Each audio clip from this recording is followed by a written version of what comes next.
আলাইকুম। আমরা আজকে আসছি ঐতিহাসিক লক্ষণসার জমিদার বাড়ি। এটি অবস্থিত নরসিংদী জেলার পলাশ উপজেলার ডাঙ্গায়। আমরা একে একে উপরতলা নিচতলা প্রত্যেকটা ভবন দেখবো এখানে কি কি ঐতিহ্য আছে। গড়েছ তুমি এই পৃথিবী জাহান। আমরা এখন দেখবো লক্ষণসার জমিদার বাড়ির বর্তমান অবস্থা। যেদিকে তাকাই এই যে আগের ইটগুলো কেমন ছিল, অনেক শক্ত ছিল। আবার একটু এদিকে তখন এদিকে ইটগুলো কালারগুলো অনেক সুন্দর আছে। এখনো 100 বছর আগের এই বিল্ডিং এখন আগের মতো সুন্দর আছে। এখন এই ঘরের ভিতরে এখনো কিছু নাই, শুধু মানুষের নামটা লেখা কিছু নাই। আমরা যদি বাইরে যাই এখান থেকে করিডোর থেকে আগে এখানে জমিদারা দাঁড়িয়ে দাঁড়িয়ে দেখতো মানুষরা কি করতো, প্রজারা কি করতো, অনেক সুন্দর। আবার এদিকে দেবো, এদিকে অনেক সুন্দর, এদিকে অনেক সুন্দর। দরজাগুলো ছিল কাঠের, জানালার যে এগুলো ছিল কাঠের, আসলে এগুলো অনেক সুন্দর। আবার এখানে দাঁড়ানোর জন্য যে করিডোরটা এটা অনেক সুন্দর।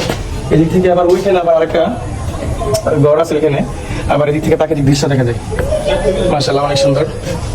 আসি এই যে মিনারের মতো সুন্দর একটা জায়গা, এখানে হয়তো বাতি টাতি রাখতো, অনেক সুন্দর একটা জায়গা।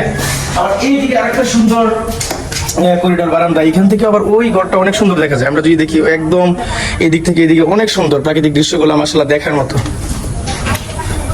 দেখবো জমিদার লক্ষণসার যে পুকুর ঘাট ছিল, সেই পুকুর ঘাটটা অনেক সুন্দর। পুকুর ঘাট অনেক সুন্দর। এই যে আগের যে শিল্পগুলা ছিল, ইটগুলা ছিল অনেক চমৎকার। এগুলা এখান থেকে হয়তো এটা পরিত্যক্ত হয়ে গেছে, সবটা কচুরিপানা দিয়ে ভরে গেছে একদম। এখানে গোসল করার মতো কোনো পরিবেশ নেই।